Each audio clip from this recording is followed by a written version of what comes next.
It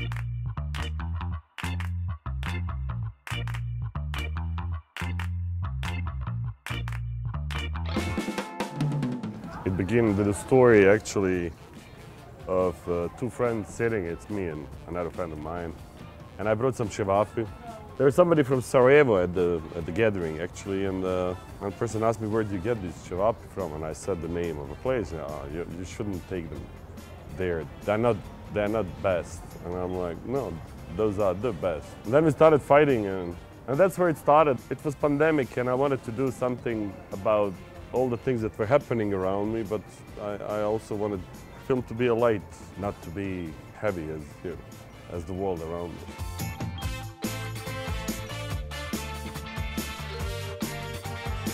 Well, I can tell you maybe the one that I like myself the best, and it would be somewhere between Hodzic and Ferhatović. Those are the two places I go most often, but there are some other good places like, I don't know, Željo or Zmaj or whatever. And it changes actually, If I want cevapčići with kajmak, then I would go to, I say, Hodzic. If I want suđuke, I would go to Ferhatović. I actually don't have favorite restaurants. I have favorite meal in different restaurants. And that's how I eat in Sarajevo. Yeah, there's not one place. And that's the point of the film, is actually there's not one place. They change with the time, if you eat cevapi in summer and in winter, it's not the same because the meat changes the taste, and the barbecue person, if you change, can make it this way or that way. It's in little details, because it's very simple meal. It's in the little details, but because they make it same. It's salt and meat that stays overnight, but still, even in that simplicity, you find the differences.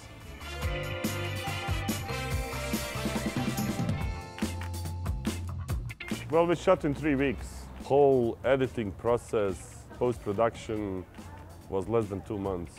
So we finished shooting, I think, around 1st of June, something like that, a little bit later, maybe. Premiere was 2 months later in open theater in Sarajevo. This was the film where we didn't have that many takes. I usually know what I want. I cut quickly anyway, somewhere between 1 and 3 weeks usually would be the time of cutting. So.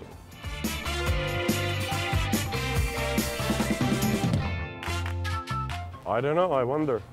Some find it annoying that they can't understand everything. I don't know. Did somebody tell me this is too local? I think when it's very, very local, then it becomes very, very international. It's simple as that. I think it's better to be very, very local because it gives it the essence, it gives the taste. I don't know. I remember like Do the Right Thing film in New York happening in one street, talking about problems between black and white or Italians and the rest of the community. So it's very local story, but then, we enjoyed it. We maybe couldn't understand each and everything. You get the story and you enjoy it. So I don't mind that, actually. Local doesn't have to be bad. Being more specific can become something that people around the world can enjoy. My first film, No Man's Land, was about war in Bosnia and between two guys in the front line, and it traveled nevertheless. So.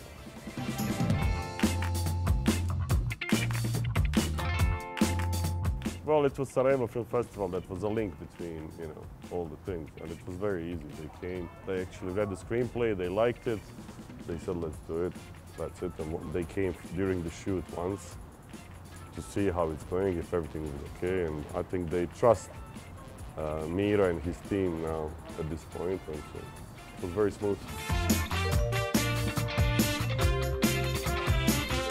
Well, yeah, but sometimes I was thinking like, how should I put this? And I had this for a while, thinking like, should I?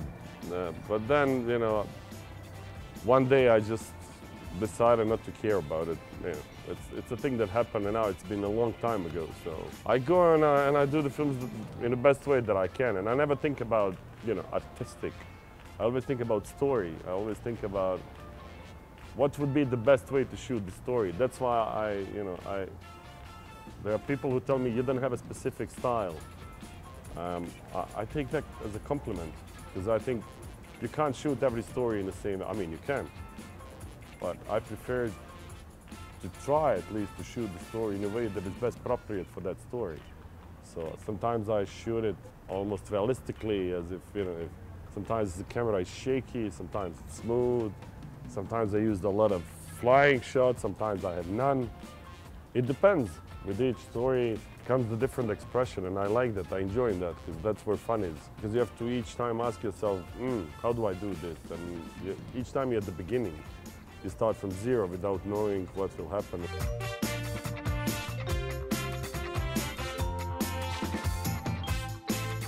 It's easy and a tough question.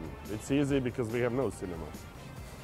And it's a tough question is to answer it, why is it like this? Because our politicians don't really believe in culture, don't really invest in cinema. So, you know, young people don't have very often opportunity to work in, you know, in a normal kind of way.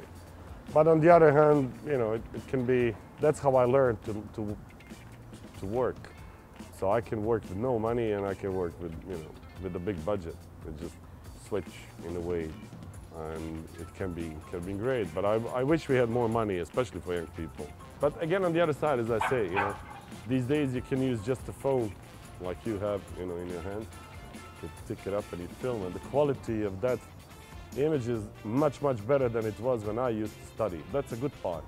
The bad part becomes how to distribute films, how to, you know, show them, how to make them reach the audience, to promote. That is another part of game, which became kind of complicated.